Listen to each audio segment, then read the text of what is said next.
Hello subscribers, the review for today will be on the Safari Ltd 2021 Spinosaurus. This is the Safari dinosaur I was the most hyped for. I have it in my hands now, and it absolutely does not disappoint. Right here is a beautiful accurate representation of the sailed back dinosaur. I'll just say right now that this is my new favorite Spinosaurus figure. Though what most people are puzzled about is that Safari revealed a new Spinosaurus so soon. Only a couple months after the new tail discovery, and only 2 years after the 2019 Spinosaurus figure. If you look at some parts of the figure, it's likely that Safari hired a new sculptor to make this in a relatively short time. Safari stated that it takes about 2 years to make their toys. Well, at least Doug Watson sculpts. If you guys have been on my channel long enough, you'll know that Spinosaurus is my second favorite dinosaur of all time, behind T-Rex, and also my third favorite prehistoric animal of all time, behind Xiphactinus and T-Rex. I do have a couple issues with this, but they're pretty minor. The main one is the shrink wrapping. The whole figure is beautifully sculpted, so I really wish that they would have avoided the shrink wrapping. As for the size, which is probably the most controversial part about this figure, I like it, but at the same time I don't. You can easily hold it in your hands due to its smaller size, and you won't have a hard time trying to find a place to fit it on your shelf. But Spinosaurus is the largest predatory dinosaur of all time, and the largest predatory land animal of all time, so the figure only being 10 inches long doesn't do full justice to it. Although I've heard that this is based off the subadult specimen that was found with the eel tail. Now let's take a look at the detailing. You can see all these individually sculpted scales across the body, which looks very good, especially for its size, though still not as good as some of Doug Watson's sculpts. So the best details is probably around the head, the hands, and the tail. First, let's take a look at the detailing on the sail right here, which don't look as good as the scales on the torso, but they still look good. You can also see the outlines of the vertebra, and on the underbelly, the scales are more faded, not as apparent. You see the feet right there, which are the correct size, but they've got the bird scales on them, which are now known to be inaccurate for theropods.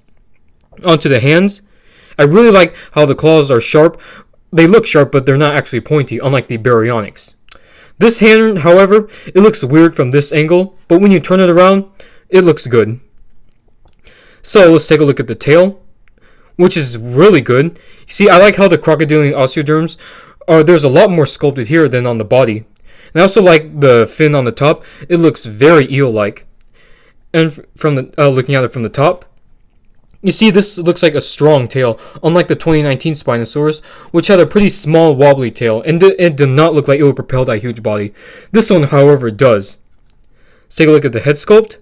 Now, compared to Safari's other Spinosaurs, this one actually appears more lifelike. Despite this one being the smaller ones, you see how narrow the skull is, which is accurate, and how well sculpted the teeth are, and how nicely the paint is applied to it.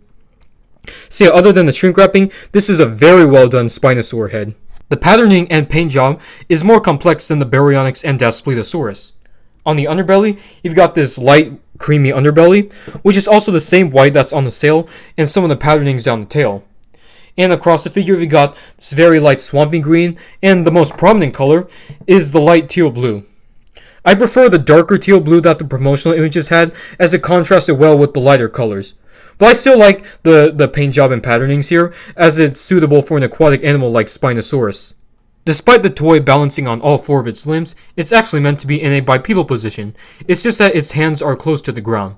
Which is good that the sculptor went for that, as Spinosaurus was not adapted for 4-legged locomotion. Its arms and fingers weren't strong enough to hold up all of that weight. The lifelike sculpt and natural pose will be very good for some outdoor photos. It's more convincing than the 2019 Spinosaurus. This cannot be a Daring the Dinosaur review without comparisons. Here we have the 2 other Wild Safari Spinosauruses, the 2001 and 2019 versions. Of course, this guy is the best of the 3. This one, it's decent. I love the scales and the colors, but there's issues, especially with the swimming pose. See the wide open jaws, the position of the neck and the arms? It looks like it's in a terrestrial position. Those, combined with the awkward looking legs and the scrawny tail, makes this a very unconvincing swimming pose. Since we're here, why not bring in the Great Dinos and Carnegie Collection Spinosaurus figures? This one is my second favorite, even though it's outdated. Next up, let's bring in the 2019 Papo and Schleich Spinos. I absolutely love the colors and patternings that were chosen for these 3. This comparison shows how much this animal has changed over the years. I do not think that there's any other dinosaur that went under a huge physical change like Spinosaurus. You can see how it started from a bipedal dimetrodon to an eel dinosaur hybrid. Here is the Safari Ltd 2016 Carcharodontosaurus. As you can see, not in scale at all, since Spinosaurus was the slightly larger animal in real life. Let's bring in another Carnosaur figure, the Eofauna Giganotosaurus, one of my favorite dinosaur models of all time. Here is my favorite Spinosaurus figure, next to my favorite Tyrannosaurus Rex figure. I'm hoping in the future that we can get an awesome 1/35 scale Spinosaurus with the fishtail. Honestly, I'm not a huge fan of the GR Toys Spino. There are all three of these Safari Ltd 2021 dinosaurs, all of them theropods, and if you guys haven't already guessed it, the Spinosaurus is the best of the three. Also, this is what I'm talking about the Spinosaurus having a more realistic head sculpt. You can see how funky the closely related Baryonyx looks in comparison. Last but not least, here is the Safari Ltd Spinosaurus next to the Collectae Mini Xiphactinus. Of course, an encounter between these two animals would have never happened in real life, as Spinosaurus went extinct millions of years before Xiphactinus evolved. Also, Xiphactinus inhabited the open oceans, whereas Spinosaurus inhabited freshwater rivers. But even if a Spinosaurus were to come across a Xiphactinus of this size, it would probably be an easy meal. Though this Spinosaurus probably won't be laughing anymore once the new Collectae Xiphactinus arrives this summer. Well, there you have it, guys. This is my review on the Safari Ltd 2021 Spinosaurus.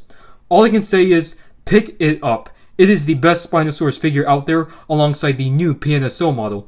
The paint job and patternings are excellent, and the sculpting, especially on the head and tail, are just absolutely splendid.